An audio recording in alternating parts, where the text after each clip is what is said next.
Today's topic, celebrity plastic surgeries. Who got it right? Who got it wrong? So please continue listening to Plastic Surgery Uncensored. Welcome to a new episode.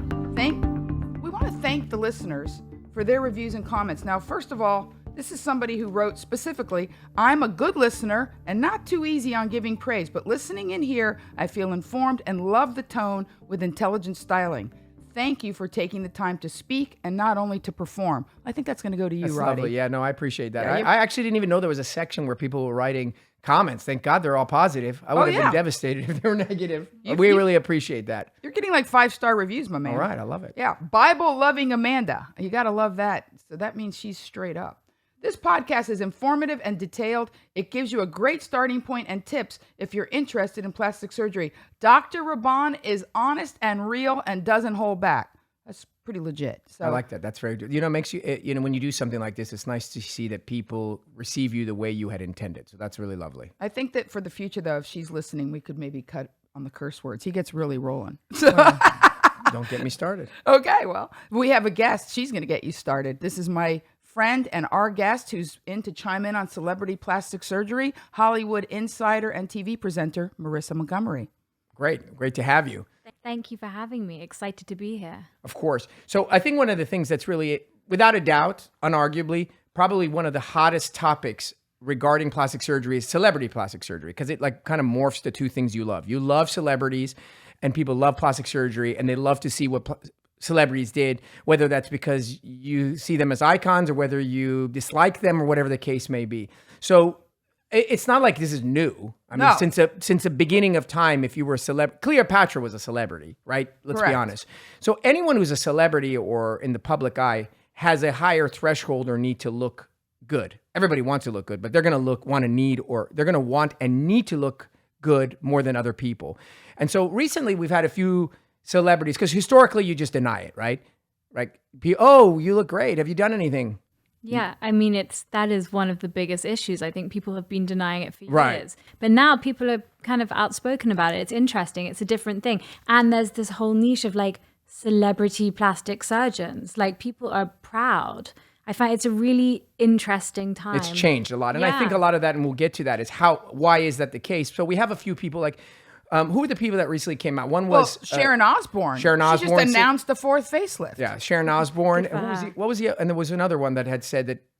Well, we all know, like for example, Cardi B said that she had to stop her tour due to like having gone back to her tour too early, et cetera. So I think the key today is we're gonna talk about those who got it right, meaning that the plastic surgery they had done worked, and in terms of making them better. Those that it didn't work and they look worse.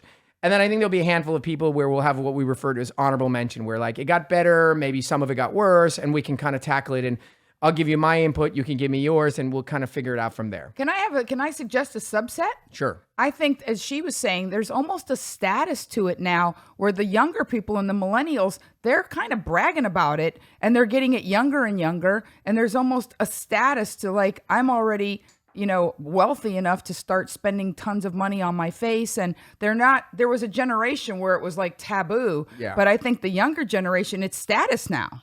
So we'll get into all those things. So I think what we will do is we're going to get started with those that got it wrong. Okay. Because at the end of the day, let's be honest, we just all love to watch train wrecks, and I don't know, there's something about like celebrities are so perfect or they behave so perfect, and it's kind of like, oh, well, you're not so perfect. So well, sure, it's like NASCAR. Everybody watches for the wheel to fly off. So let's talk about whose wheels flew off. Okay, so who's our first person we're going to go to? We're going to pull, for those of you who are sitting at home, we're going to mention the person. You pull them up on your computer. We're looking at some images, and we're going to kind of start dissecting this together. So go ahead. Who's going to be our first victim? Okay, so who got it wrong? We have on the list, and this was agreed upon by the group. Lil' Kim is first. I'm not sure why we think she got it wrong. What did she get wrong, Dr. Well, we got to Raban? pull up her pictures. So, and you said you're not sure. What she got wrong. Okay, have you looked at her photo?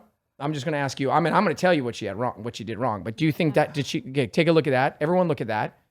Well, I mean, look, at the end of the day, if you're comparing her to old Lil' Kim, she doesn't look like Lil' Kim. No, we have two issues, and let's be very distinct. Okay, be distinct. One is everyone who has plastic surgery, there's this notion that I'm going to do plastic surgery, I'm going to look just like myself but better. That's nonsense.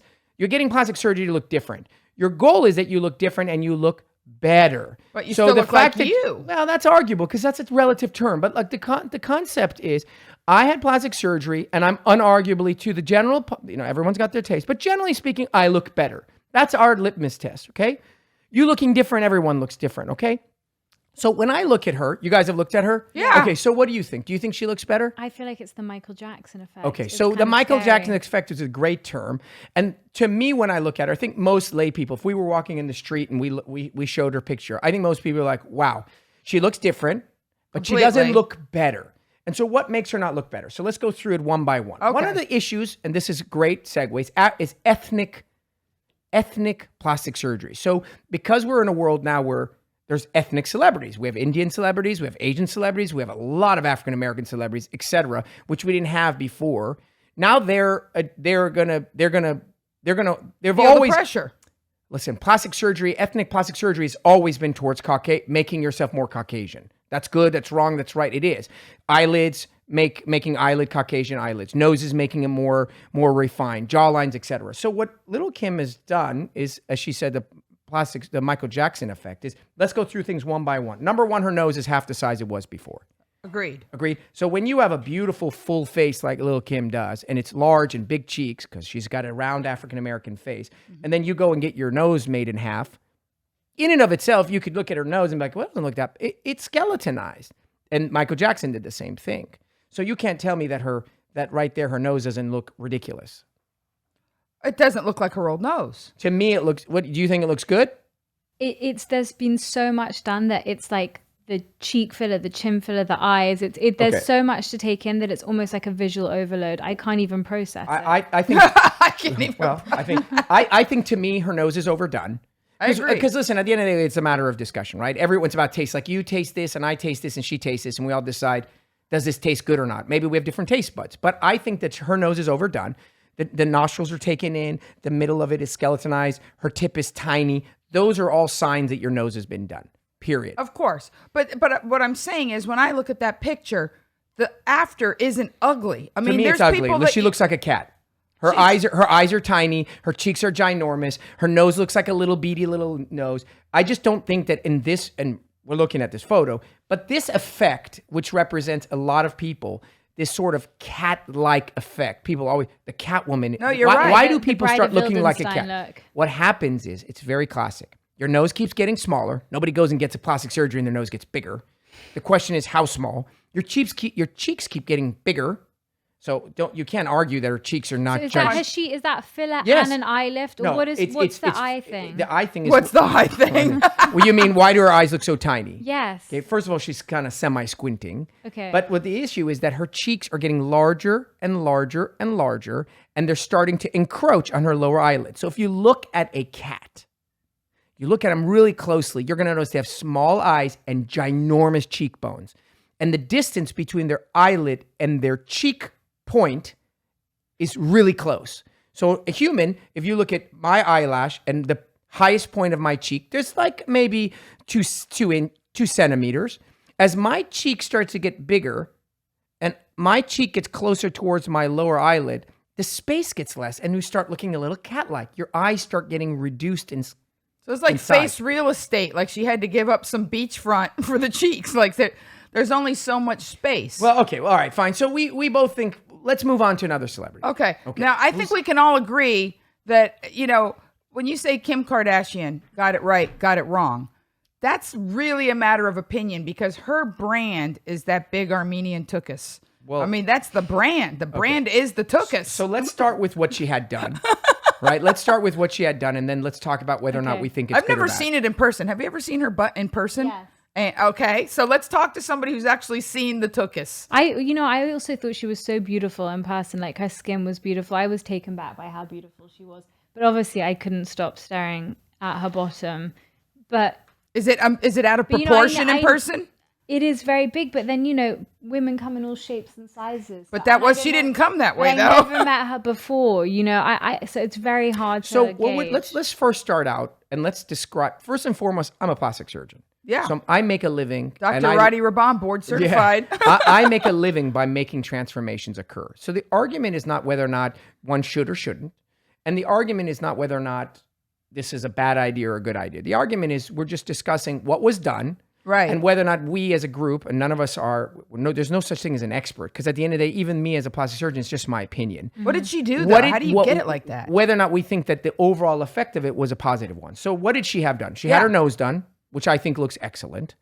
Over the years, she's had cheek filler increasingly, which I think at some point looked really good. And I think as time went on, aged her. That's a matter of discussion. She does look older. Like more mature. And I don't know if that was her look or not, but as you get fuller cheeked, she looked kind of older.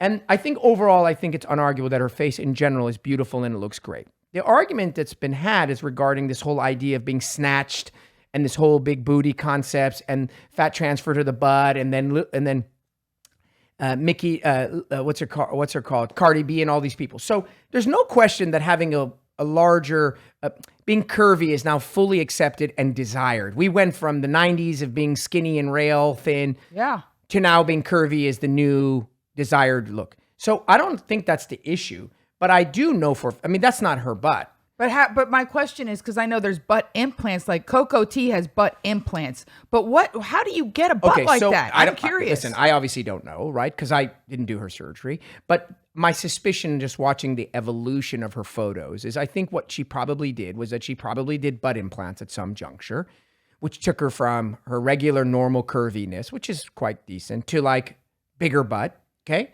And then when fat transfer became very popular, so-called Brazilian butt lift, she then took more fat from around her waist and then added it on top of around where the implant was. To the point now that if you look at her photos on the beach, you can tell that again, matter of taste, but you have skinny little legs and then all of a sudden you got a big, really large butt. Yeah. So any rate, I think that the issue really is at hand is whether or not you like it or not. It's also the idea that now this became the trend. norm. Yeah. That's the part that concerns me. So the part that concerns me is I don't know if it was a few days ago, yet another woman died in Miami. This is like the 24th, or some crazy number of women dying. And they're dying from what? Fat transfer to the butt. Why? Because they're getting fat emboli. Why? Because they're going to these clinics desperately wanting this look. Their doctors or whatever they are, dentists or whoever these people are injecting fat, not skillfully, not appropriately, and they're dying. So what's a fat emboli? Maybe for the laymen, people that don't know, how does that? Okay, so you know what a blood clot to the lungs is, right? Correct. So everybody, you get on an airplane, you wake up, you get out of the plane, you walk and you drop dead. It's because blood from your legs went straight from your leg and lodged into your lungs or your heart and you died. Okay. Now the same phenomenon occurs, except the thing that goes from to your heart and lungs is a big chunk of fat. Well, you got injected wrong? So you got injected. Wow. And when they're injecting all that fat in your butt, it goes too deep into the muscle and where there's a lot of vessels, big veins, like channels, and then the fat goes straight into one of those and goes whoop, and straight to the lungs and the heart and you drop dead and die. It's not rare. It's not uncommon. It's happening everywhere to the point that there's an advisory board. Certain countries have banned it. I mean, it's a big issue in plastic surgery. The issue is what's driving this phenomenon? Why are women, some of which have great looking bodies, young, 23, 24, moms of 3 or 4, so it's this desire to look a certain way. See, I do blame Kim Kardashian and sort of this, for lack of a better term, it's like the baller lifestyle. Everybody wants to look like a video vixen. Like some people just don't have big butts. I mean, it's because butts are fat. So it's unnatural to think you're going to have a thin rest of the body and a giant butt. Like I used to have when I was young, they used to call me culona because I had a dangerous minority butt. And then I lost weight and now I look like a middle-aged white woman with good credit. Like I lost. Yeah, I agree. So I lost my butt. It's fat. I think the idea is it's no different than when we wanted bigger boobs in the 90s, right? Right. There was a whole trend, Pamela Anderson. So the trends are never going to go away. In 10 years, we'll be sitting here, God willing, and having a conversation about a different trend. The issue at hand is not should you or shouldn't you. The issue is to what degree and at what cost. And the next issue is who are the influencers that are driving these forces and how authentic are they about getting this information out there? So, for example, you're in the world of influencing, and what does that mean, and what responsibility do you have? Yeah. And like Kim was on the Met Gala carpet, right? You saw that, right? Mm-hmm. And I commented about that. That's not even her. what she looks like, which is already not the way she looks, that was even 10 times more exaggerated because she wore a corset and then they put these pads on your thighs to make you look, and that's fine. I will also, whoever's making the dress for her, I can't remember who dressed her, they know that is going to make front page and sell. The more you accentuate, course. it's... So the question is, if you come out and say, hey, I just think this looks so cool. I put on this corset and I put on these pads. And so a young girl who's like 20 years old. They're 16 years old. Her Instagram follows. It's so scary. What is normal now? It's like an unachievable beauty. Correct. Like the amount of money and not just plastic surgery, but training and everything else to just look a certain way. It is unachievable for young girls who are 16 years old. You hit it. So here is the underbelly of the podcast. So all the dialogue is interesting. It's fun. It's interesting banter, but that gets to the core. The core is when I'm sitting in my office and I have a 18-year-old girl come in and ask for a facelift, or a 20-year-old girl coming in for asking for fat transfer to her butt, or all these things. That's the issue. The issue isn't plastic surgery. The issue is the manipulation of what you're trying to achieve. If what you're trying to achieve is reasonable and within reach, okay, so fine. Yeah. When I grew up, I wanted to look like Rachel from Friends. I went to the hairdressers. I got the Rachel haircut. That was it. And you would get like a handbag or a t-shirt to look like that celebrity. But that was because, you would get like your monthly magazines or you would read it. Now, every day, the first thing these kids, they wake up and they're bombarded through Instagram, social media. And it is not just that. It is a very unrealistic kind of... So it's unrealistic because of why? I, for the first time, finally got to see Facetune. I saw it. My niece, who's 16, who is literally the epitome of this whole thing we're talking about. Yeah. She took a picture of my wife, who's a supermodel in my opinion, and took her waist in and brought her hips out. And it was like insane how quickly, how like perfect it looked. And I was like, this is it. So it's one thing to have a picture of Rachel, who's a real human being walking around with a certain haircut. And I don't think there's anything wrong with saying Rachel looks really pretty. She's my celebrity crush. I want to look like her. And that was the trend. It was just the hair, but now it's so different. I don't know if plastic surgery is just so much more visible, but it's the look that people are... No, it's what it is Rachel has a haircut. You go get that haircut. Now you're seeing pictures of people who don't look like the picture and you're trying to get that thing. Yeah. So it's one thing if people you can't get something that doesn't exist. And the problem is no one looks the way that the images so it doesn't matter that we went from magazines to Instagram. It's just another source of images. Yes, a magazine came out once a month. Images come out once a second. Mm-hmm. It's the fact that the image that you're looking at is fake. But that heightens the competition. Speed of exposure, speed of visibility, once a month kind of slowed it down. Oh, for sure. The speed raises the pressure to change it faster. So let's look at another celebrity. So the next celebrity we're looking at is, I don't know how many people know Mickey Of course, Rourke. he's in the Iron Man movies. Okay, so Mickey Rourke represents another subpopulation.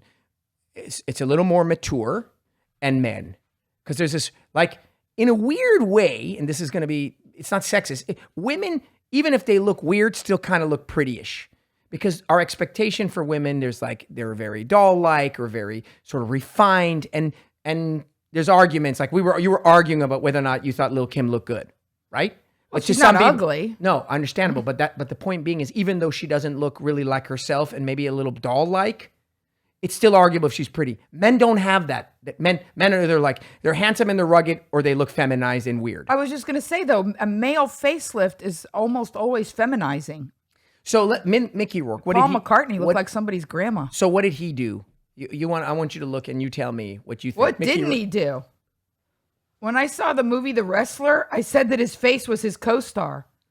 Like it was Mickey Rourke starring and his face was like supporting. So what do you think? What do I think he's had done? First of all, let's start with the basic. Do you think whatever he's done, which clearly isn't just age, does he look better, in your opinion? No. Okay.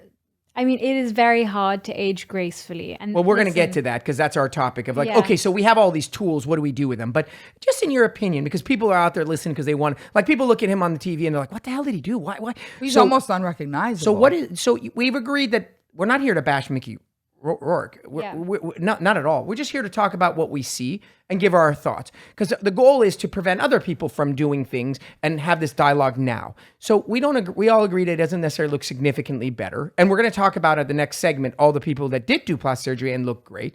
What do you think he did? What is it that looks different about him? What looks weird to you? I think the mouth actually looks really strange. Funny you should say that because he had a smirk that was quite sexy, and those poofed up lips make him look like he took a wrong turn on his way to a bar mitzvah. Like he looks very matronly. He looks So the very lips, matronly what else? The Miami. lips. I don't know, the cheek, something here. He looks like his forehead doesn't look significantly bigger. It just looks smooth and weird, like you could show a movie on it. Yeah. What is that look when I always see these girls in LA and their forehead is just so shiny? Okay, so that's a Botox aftermath. So we'll talk Okay. about that in a second. But I'm so- English. We don't do that much in England. so here we go. So as far as what I see is, okay, so what did he have done? Almost always facial rejuvenation. So you become 58, 62, 70. We all classically age the same in different amounts. Everyone's brows start sagging. Some more, some less. Everyone starts to generate a little bit of extra skin in their upper eyelids. Almost everyone starts to have some fat bulging under their eyes. And almost everyone starts to develop jowls, neck skin, and marionettes. That's how we all age. Some more, some less, some more in their cheeks, some less, depending on your structure. So when you do facial rejuvenation, you usually do a combination of all those things. You get a brow lift. So he's had a brow lift. That's why his eyebrows, one of the quintessential elements about most handsome men is that they have straight eyebrows. You never see a man with an arching eyebrow. Oh, I didn't even think of that. So when they age, their eyebrows drop faster than a woman whose brows are arching. So when you go do a brow lift, you run the risk of overly arching a brow, and that's number one issue. So you see his brows are up high. Yeah. Look at his brow before. So when down you're doing low. a brow lift, are you literally like taking the skin and You like literally do a facelift of the brow. You cut and lift the brow so you're up. cutting on the hairline. Usually and the then you're hairline, pulling and, it back. right? And so so that's issue number one. So that's the fastest way to feminize someone. The second thing is men have much less eyelid show. So if you look at an average female, where they put on what is the thing you put up here? Eyeshadow. Eyeshadow. You have a lot of eyeshadow space. Look at my eyeshadow space. Not that much. No. So when you do a eyelid surgery, forget about the brow now, eyelid surgery, you end up opening the eyes up excessively. Look at how much space he has underneath in his upper eyelid. That's the Kenny Roger-ish effect, right? Yep. The next thing you do is you want to lift up the cheek and mid-face to clear up the neck. And what happens is if you pull too tight, which is just classically what people do in error of any facelift, man, woman, doesn't matter, is you get that swoop look where the corner of the mouth gets pulled, any dimple or animation of the cheek gets blunted, and the side of the face gets flat. And that's not man or woman. That's just like, what does this look like if I'm pulling here? So when you combine those things, it all looks weird.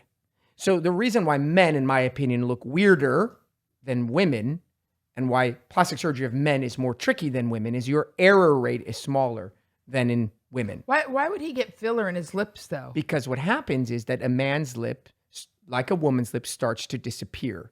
All aging, you brought up a good point. Lips also are part of the rejuvenation, but they're so subtle that you just need to give them a tiny amount of volume to be back to normal. A woman can have large lips and arguably it could be attractive, even if they look like a duck. Like it's not my taste, but she's probably still considered in the realm of attractive. Men, zero error rate. So that's why these guys that get older, they have the pressure of looking young and whatever.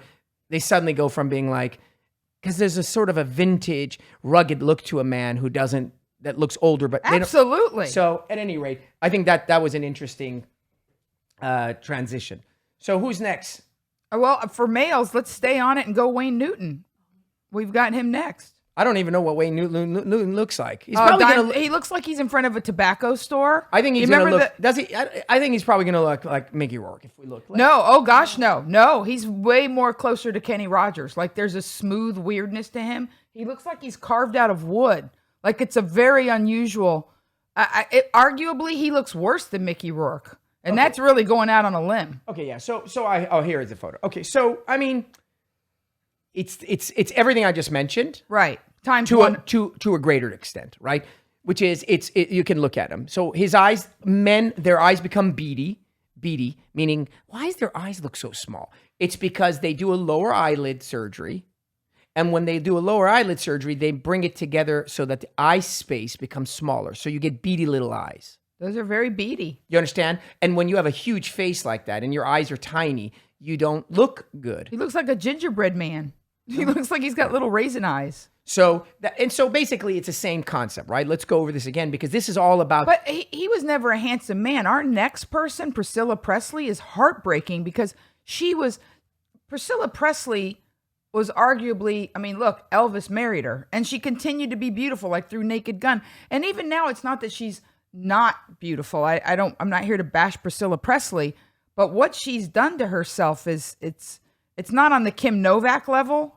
I mean, I don't know if you remember after the last award show season, pretty much the talk wasn't who won the award. It was, did you see Kim Novak's face? Okay, so Priscilla Presley, her biggest downfall, which is that this is another topic. So we have, what can you do to a face? What you can can pull you do? it, you can fill it. Let's be honest. Those are the two things you can do. If you really distill it down to like nuts and bolts, you can pull it or fill it. So it's stretch or plump. So it's either removing too much or filling too much. So the things we described on, for example, Mickey Rourke was too much being removed, too much being pulled, being too much being done. With women nowadays, all of a sudden in the world of filler and sort of non-surgical fat and filler, which is a great tool. Salt is not a problem. The problem is putting way too much salt. These people, and she's one of them, Priscilla, is that they've just got that full face syndrome. They've just filled their face with so much filler and or fat.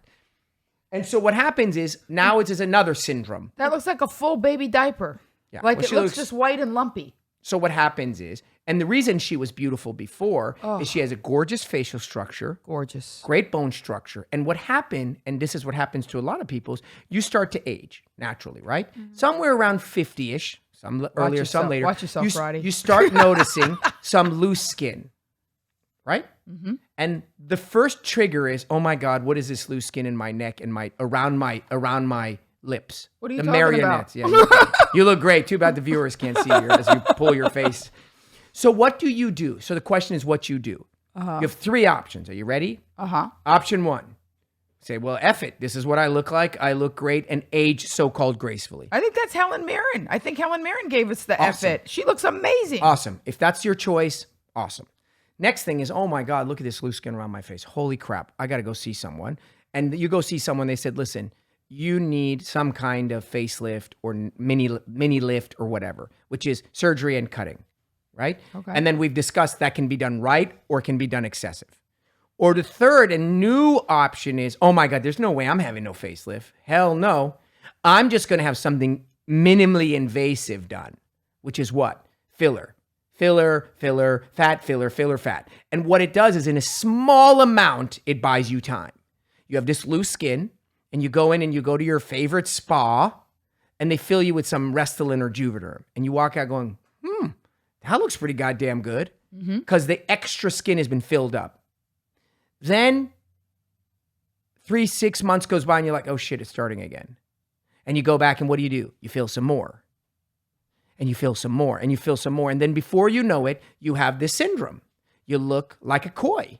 A koi is all this jaw, your whole jaw area, super wide and filled and bizarre looking. And this is her. And so people don't walk in and get 18 syringes. People walk in and get 1, then 2, and then they get hooked because they've already gone down that route. Do you think her face is this wide and this plump and this full over one session? It's this, I got to feel a little bit more. And who's responsible? Well, Who's responsible for her face? her or the doctor? 100% it's a doctor. I've said this 1,000 times. Really? 100% it's your doctor. If a child walks in and says, Mommy, I'm hungry. Give me 5 cookies. Do you blame the child for wanting 5 cookies? Do you blame a celebrity or a woman or a man who wants to look better? You blame the person who gave the kid. Child obesity is a parent's problem.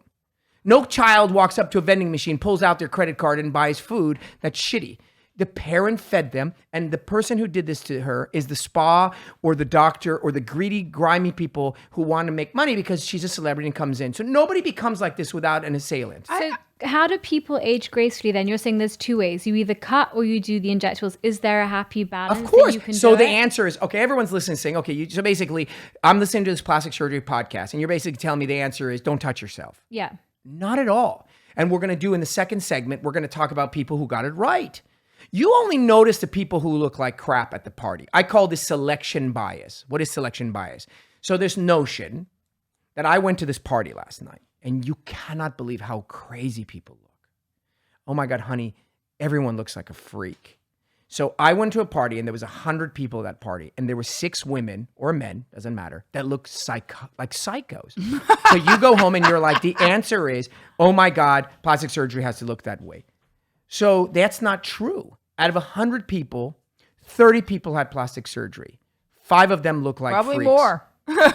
So the answer is that you only recognize the ones that look bad. You don't recognize the one that looks good. So in your calculations, you say 5 out of 5 people who had plastic surgery look bad. When the reality, it's 5 out of 50 because you don't know the other 45. So in our next segment, I'm going to tell you by looking at people who did it right, how to do it in a way that is not, you don't have to be black or white. How's that? I Sounds think that's a good. great segment. You going to Okay. stick around, Marissa? Yeah. She has Good. no choice. I We wanna got her know. clawed and we got her That's trapped it. in We're here. keeping her. Okay. Thank you for listening to Plastic Surgery Uncensored. Please keep listening. Our next segment is going to be Who Got It Right with Celebrity Plastic Surgery. We're back on Plastic Surgery Uncensored. And in this segment, we're going to talk about celebrity plastic surgery with our guest, Marissa Montgomery, who is a Hollywood insider and I like to say red carpet presenter. Is that a good way That of? sounds just about right. Okay, Yeah. that's you. That's who you are. And we're going to talk about people that got it right this time. Dr. Raban wants to start at the top with Cher. Okay, so listen. So again, who got it right, who got it wrong? It's a matter of personal taste, right? Some people may argue that some of the people we spoke about in the last segment look fantastic. I'm not here to bash anybody. And some people may think some of the people we're mentioning now are going to be like, oh, she looks terrible. But I think we're talking about for most people. Most people would say that overall, Cher looks pretty damn good. She's in her She's 70s. 73, I think. 70. Yeah, she's 73. And for 73, and there's unarguable that she's had plastic surgery, she looks pretty good. So what, and your question was right on the money, because you have that sentiment that most people do, which is, I don't want to age gracefully because I don't know necessarily why. At the same time, I don't want to look freakish. So what the hell do I do? And that's the purpose of our dialogue. Yeah, is there a happy medium Of somewhere? course there is. Of course, and Cher represents that, and Jane Fonda, and Let's we'll go get through a this. picture of Cher. I Here can't you see go. her. Let's. This is a good one. I think it's pretty reasonable. I don't think Yeah. she. Right, you looking at that. So tell me, when you look at Cher at 73, what do She you looks think? fantastic. Okay, what to you makes her look fantastic? Because fantastic is general. So you're a critical red carpet. You see, describe her now look. Well, I just love Cher as a person. So maybe listen, I think Just look at her features. Whatever she did to her nose, it's a strong nose and she still owns it. And I like, it's true to who she is. I mean, obviously you can see she's had a lot of things done, her lips, her nose, her. But the key to it is, at the end of the day, what you're asking is, what differentiates that from the last one we saw, a Mickey Rourke or someone? What differentiates the it? subtle nuances. That's exactly yeah. it. It's the degree, the extent in which you do things. I've said this thousands and thousands of times. This is my analogy. The issue is not plastic surgery, as is not the issue salt. When you are a world-renowned chef and you're making some of the most exquisite food in the world, you use salt, but you use it in the right amount. If you were a novice chef and you use the same recipe and just use just a little too much salt in that recipe than it calls for, that food tastes like shit. So what is it? Is it that salt is bad? We should remove it? Some of the best cake in the world has salt in it. It's not the salt, it's the chef. It's not that you shouldn't have your nose done. You shouldn't have a facelift. Don't take eyelid skin out. It's to what extent? And that is why I keep repeatedly saying, find the best chef. Yeah.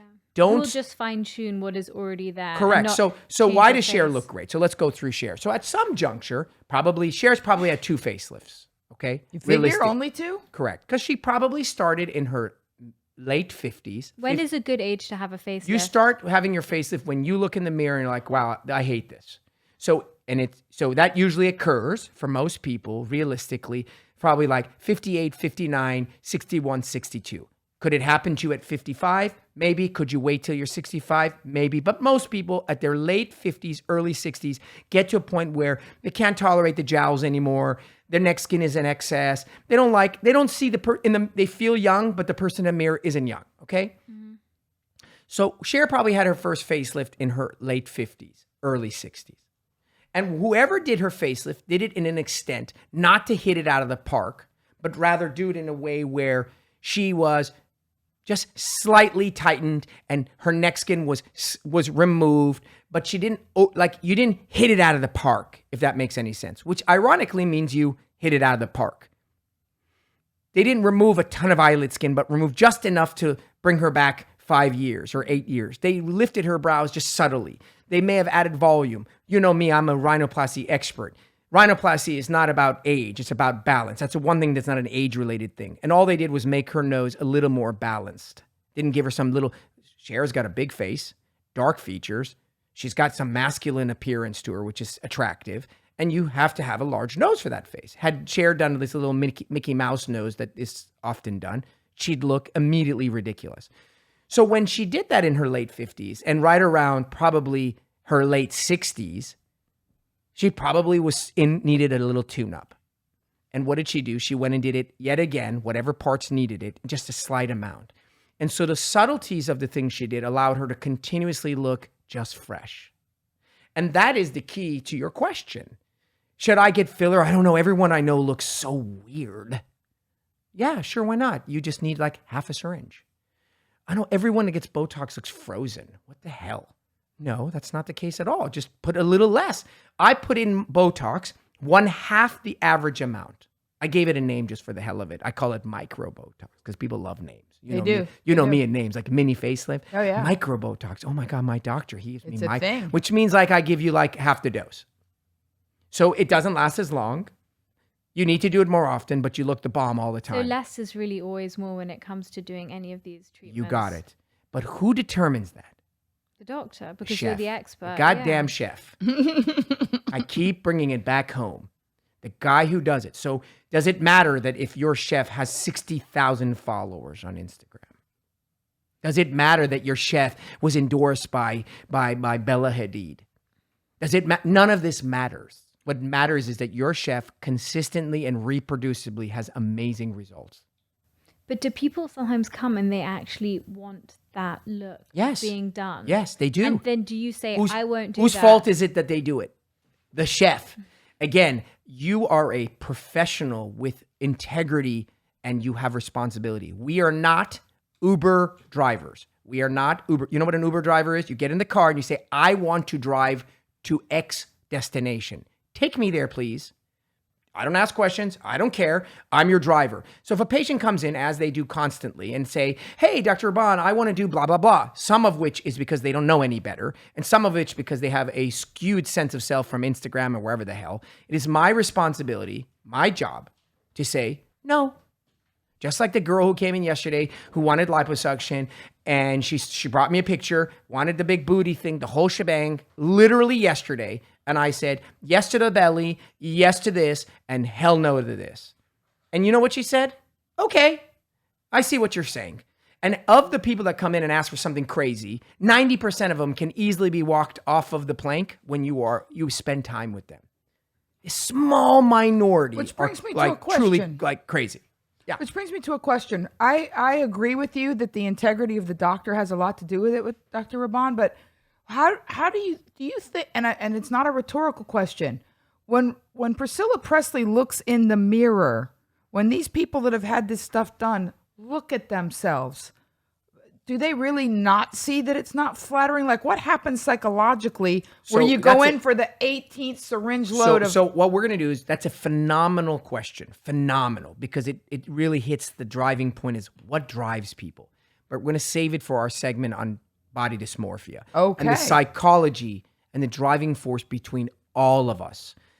Not just people who look weird, but what drives us to look in the mirror and say, But celebrities have it worse, I they think. do, and we'll talk about that. And I'll touch on it just briefly. It's the fact that it's a slow and gradual process, the same way that people stay in relationship with abusive husbands and abusive partners. And you're like, do they not know that there's like other, it's this gradual, slow kind of current that takes you go out to the ocean, and the next thing you know, you're like 2 miles offshore. How you didn't get hit by a wave, you just drifted. And we'll talk about that on that segment. So that's a great segue for the other one. So let's talk about the next celebrity that got it right. Can I just ask you, Go is ahead. there any way back? So if Lisa Marie Presley comes to you, or Lil' Kim, is there anything you can do in a situation like that? If that comes to you, what would you do? So it depends on what they've done. Luckily, some of the things that people are doing on the filling size, like I'll see patients every once in a while. You can tell by my personality. I'm pretty direct. So they'll come in and be like, No holds back. right. They'll come in and be like, hi, Dr. Ron, how are you? I just don't like the way I look. And I'm here for like a brow lift. And I'll look at their face and they look literally like a blowfish. And they haven't mentioned it yet. And I'll say, well, the first thing we can do is let's talk about the fact that your face is way overfilled. Let's take the mirror and do you think this looks good? And then right at that moment, 9 out of 10 patients, when I hold them the mirror in front of them and I hold them accountable, say, no, not really. I don't really love the face stuff. So at that point, if it's filler related, I actually reverse it. I physically go get an enzyme out of the refrigerator and I start, and they're panic stricken. Mm-hmm. They're like, oh no, it's my face. Can I look that old way? I'm like, yeah, you mean like look normal? Yeah, we can get you back to normal. So you can actually and I do reverse the filler if the problem you had is overfilling. If the problem you had is too much fat put in your face, because we do that now, you're screwed. You own it. You're fat-faced. And by the way, if you gain weight, your face gets twice as fat as it normally would because the fat's from your stomach. Oh my gosh. If the issue is you've removed too much skin from your eyelids, your brow, or your face, you're screwed. All the more reason why we're having this podcast. So much of what you've done is irreversible. And there's this philosophy that we have in today's public. So the fat doesn't get absorbed, Dr. Raban? If Some you of have it fat does. put But in your... no, listen, when you get fat transferred to your face, your butt, your breast, half of it survives and half of it dies. This half that stays is yours. You own it. It stays. And if you gain weight, it triples in size Wow. way faster. If you gain 100 pounds right now. I've never heard this before. There's tons and tons of people. If you gain weight, your face gains weight as your face gains weight. But when you get fat transfer and you gain weight, your face gains weight 3 times faster because it's fat from your belly. Wow. So the reason why we're in this generation of I'll do it, I'll deal with it later. Mm-hmm. Like, what are you going to do with all these tattoos all over your entire body? Instant gratification. It's cool. I don't mind, whatever. But when you're 68, and you might outgrow it, but I'll just remove it. I'll laser it. Okay, well, maybe not. So we having this dialogue because we've shifted from the generation of always worrying about the future and not living in the present to the present, never worrying about the future. So let's talk about the next candidate, which I think looks probably my favorite of all of them, is Jane Fonda. Oh, love her. Classy, classic beauty. I think it's not just a testament to her plastic surgeon. It has to do with this duality of her and her plastic surgeon, her needs, her wants. She was gorgeous before. She looks gorgeous today. Some will argue she looks even more beautiful, which is hard to imagine. And, Jane Fonda, I'm 77, right? I think she's older than that now. No, late. I think she might. No, that was in she's 80. Yeah, exactly. And so the reason is it goes back to that balance. She didn't age gracefully, which you can, nothing against it. You look beautiful. But she aged at her pace, wanted to look good, just like you put on makeup, just like you dye your grays, just like you fix your nails. And her plastic surgeon dialed it in just right. And she's probably also had 2 facelifts. And she did them at the right time. She did it at the right amount. She removed just enough to clean up what happened, but not go overboard. She filled her face in places where she's lost volume just enough to fill in where she was, and always looked graceful. It isn't, oh my God, but Jane Fonda, I mean, look at her. She's just but blessed. Look, as somebody who I have in my keepsake box, Jane Fonda leg warmers, she was an advocate of keeping everything intact. So a question, because celebrities frequently eat better than we do. They work out more than we do. They have their own trainers. Like there's a whole connection there with her of like you say, wanting to match. Like she feels young. I'm sure she's still very physically fit. So she wanted her face to match her body.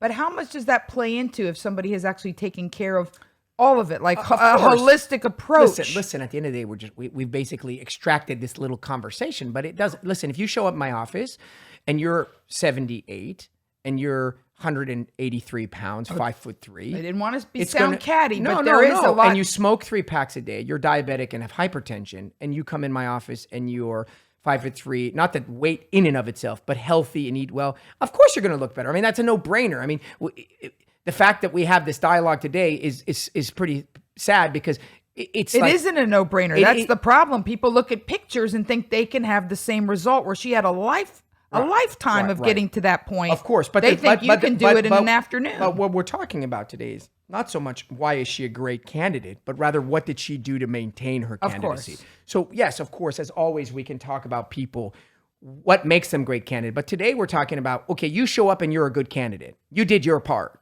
Right. Can you do it and look great, or can you do it and look freakish? And that's our goal, is how to dial it in. And the last one of our trio is Sharon Osbourne, who just recently said she's going in for her fourth facelift. That's a lot, isn't it? For that, it doesn't matter. Age? It's not a lot, because imagine it's not the number; it's the extent. You can do one facelift in your 60s and forever be ruined, and take off an inch of skin. I'm making it up. Or you can do 4 plastic surgeries and take a half of a centimeter every time and still end up looking greater than you did the one time. It's not what you do, is how much of it you do. She looks fabulous. She looks better now than she used to. Okay, because she and her surgeon, because remember, this is a collaborative effort, decided on a goal that was realistic and they hit it. So all the power to them. So shall we get to the honorable mentions? Yeah. Okay, so the honorable mentions are people who have done things that I think look good, but maybe not as good. One of them, of course, is the most famous person on the planet today, is Bella Hadid. Everybody's talking about Bella Hadid. But she looks totally different than when she first came on the scene. Okay, so if you look at her before and after, it's unarguable. She was definitely no supermodel, and she definitely was never going to be a brand ambassador. I think her sister's prettier. She was never going to be a brand ambassador before she had plastic surgery. So the question is, what did she do? And the things she's done for sure, she had a brow lift, which is like a brow lift. Well, you just said that so there's a brow lift for when you age, and there's a brow lift for when you're young, but I don't like the shape of my brow. So she didn't need a brow lift because she was 22 or something, whatever she was. Maybe her brow was low. But she had a little bit of a low-shaped brow. And now if you look at her, she looks at like ponytail, like we call it a ponytail look. And she had somebody named it ponytail brow lift. This is cockamamie names. But the bottom line is that she went and did surgically what people do with tattooing and pencil. She raised the arch of her brow, which it looks desirable. So she did that. And we could say that part of it looked good. Should she have done it at 22? She was young. I'm not going to get into the ethics of it. We're here to talk about looks good, doesn't look good. Right. The second thing she did is she did her nose. And in my humble opinion, and this is my wheelhouse. This is my favorite thing in the world. Her nose, while it looks more petite and it looks more refined, and every woman looks better, and man to a certain degree, it's overdone for me. And look at this. I'm going to show you her nose. Now look at her nose really critically. Don't look at her face and how beautiful her eyes are and her cheek structure. It's very pretty. Look at her nose, and what do you see? No, this is the after. This is her after. Look at her nose. Look at all the little points. Yeah. To me, as a nose specialist, her nose looks skeletonized.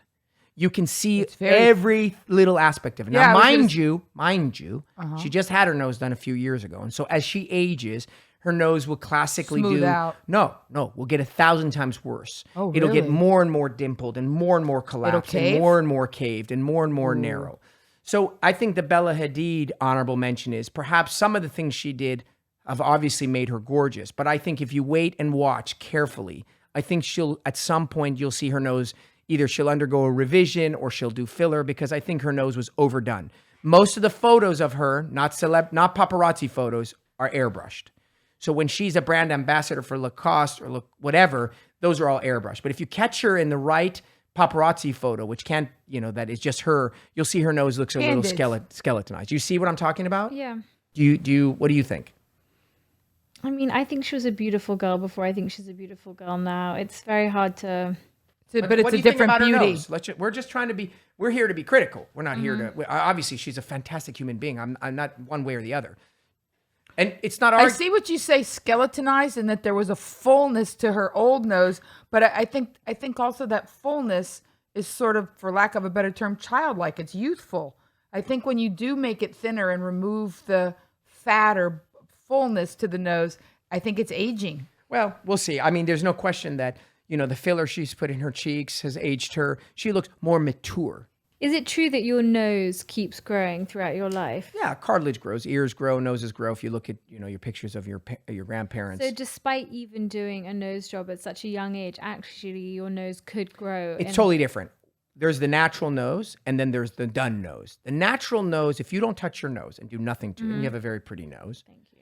As time goes on, your nose will change and grow a little bit. If you touch your nose and operate on it, all bets are off. Your nose tends to get more and more narrow and collapse because the scar tissue in your nose never ends. And you'll go, if you look at IMDb, because when patients come in for rhinoplasty, I take them through the journey of celebrities because we have it here. Before they had their nose jobs, right after their nose jobs, and 10 to 15 years down the line in their careers. And you're like, oh my God, why does her nose look like that? It's because you don't pay attention because they're celebrities and you just see Photoshop photos of them all the time. So the idea isn't that your nose doesn't look better, a little narrower or a little more refined. The question is to what extent. The other honorable mention was Kylie Kardashian. Kylie. So here's the whole lip phenomena. Kylie Kardashian, if you look at her photos. So what did she do? I never understand. What did she do with the lips? And then she took them out. And then So she put it's them back hers in? is very easy. She is a classic young girl who was not blessed with full lips. Okay. So for example, my wife's been everywhere she goes, people think she had her lips done. She just has really big lips. Mm-hmm.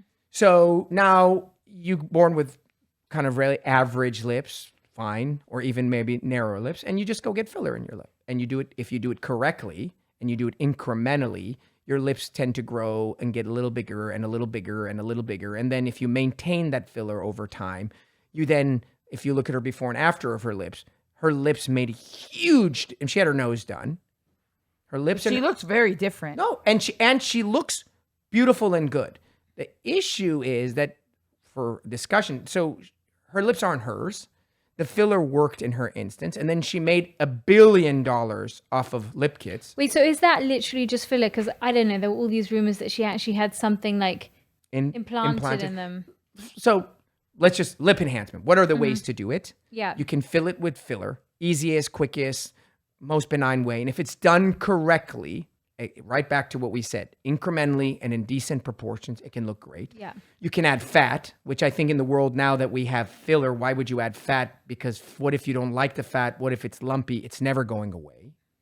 You can add things that people did in the past, which is silicone and crap like that. And that's Renee. No, what was the girl? Lisa Rinna. Didn't Lisa she have, Rinna, which will be our Cortex or last something? one. Yeah. Which is you can add it and it'll destroy your lips. Never do that.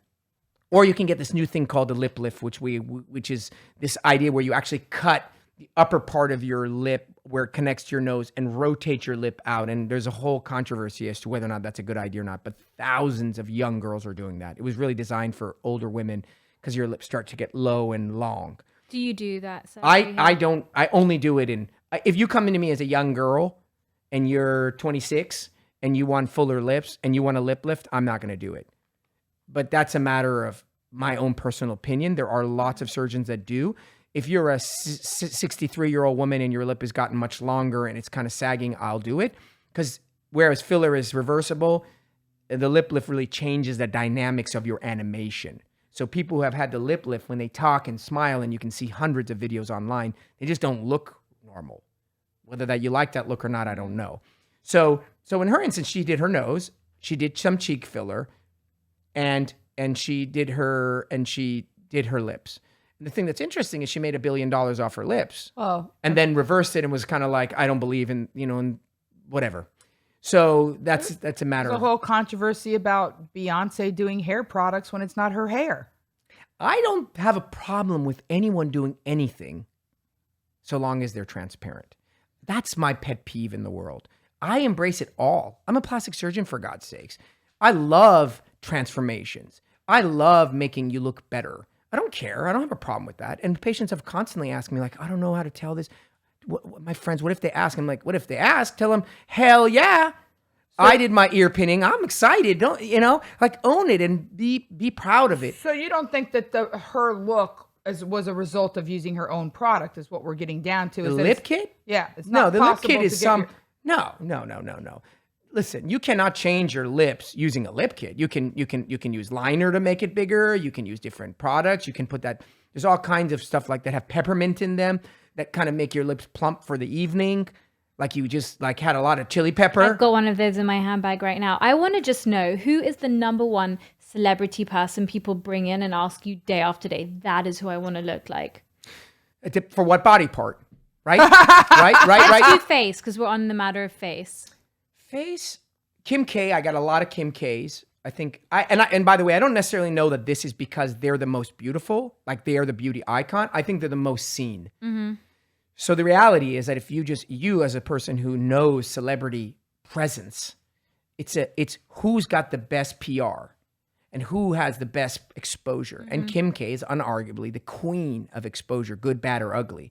And so Kim K comes in all the time for noses. And I do agree. I think her face and her nose are very beautiful. Mm-hmm. No one will take that away from her. So noses, I get a lot of Kim K.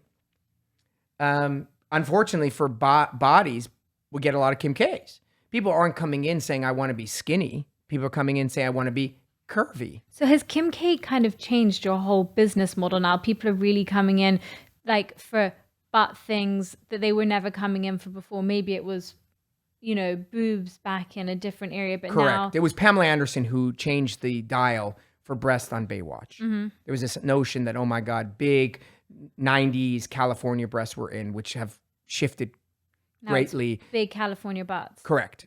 And so, of course, there are always going to be icons. And this isn't new to our generation. It's new, not new.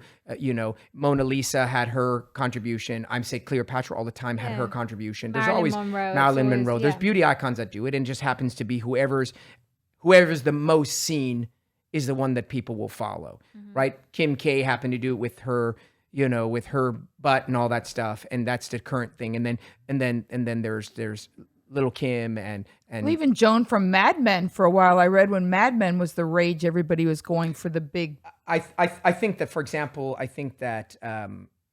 Angelina Jolie was for a period of time, maybe a generation prior, a beauty icon. Still is gorgeous and beautiful.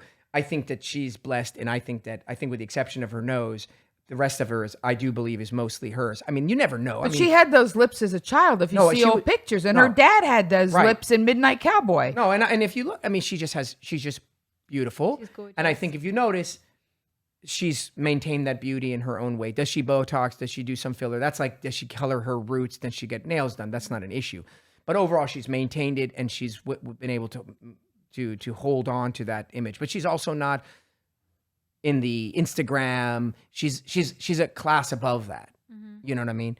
And I think this is why we're in this discussion. I think it's interesting you should say that, and we'll wrap it up.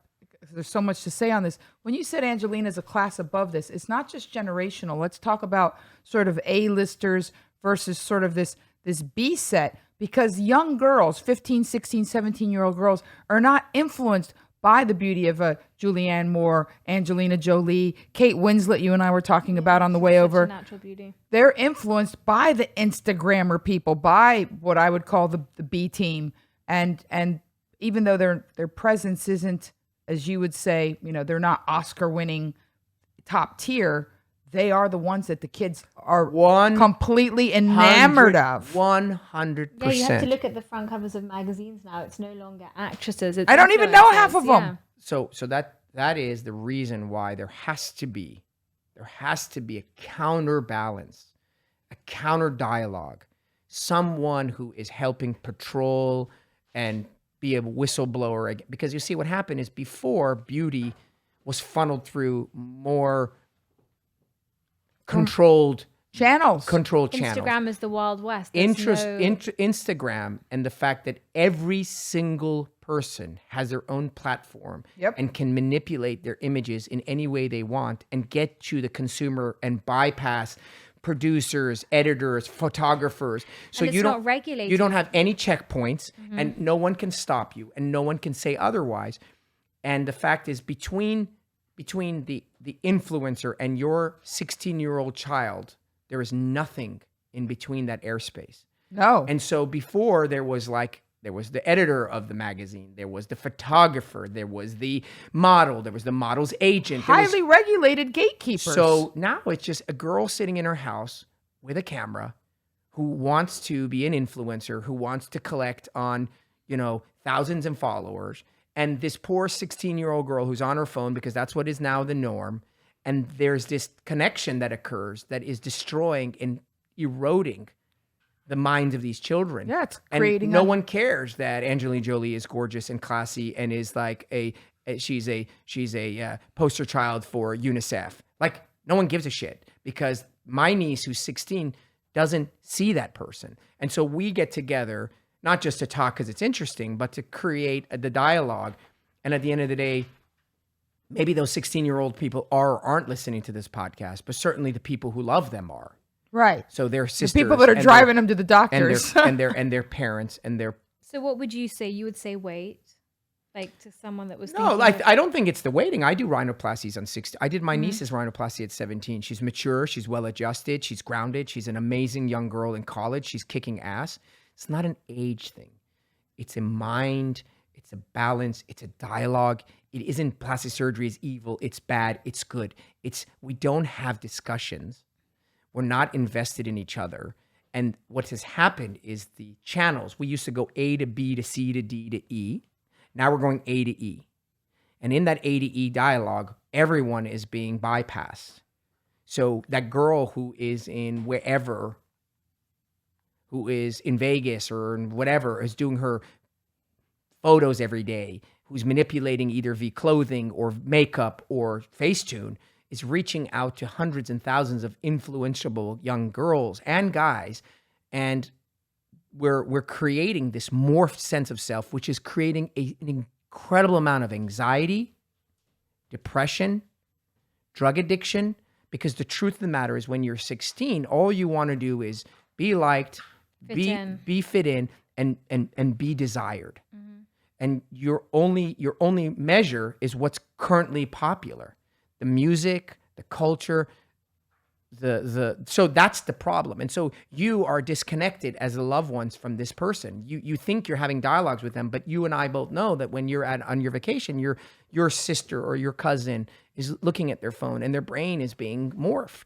And you spend 10 minutes, an hour with them, and then the rest of the time they're just in that world. My nieces are easily influenced. I have 5 social media platforms. They have no idea I spy on them. They think I'm a light-skinned brother with blue eyes from Oakland. So anyways, we're so happy that you came. Yay, Thank you for Marissa. having me. Yeah, and I hope that we're going to just keep doing our part here. And where can our listeners find you, Marissa?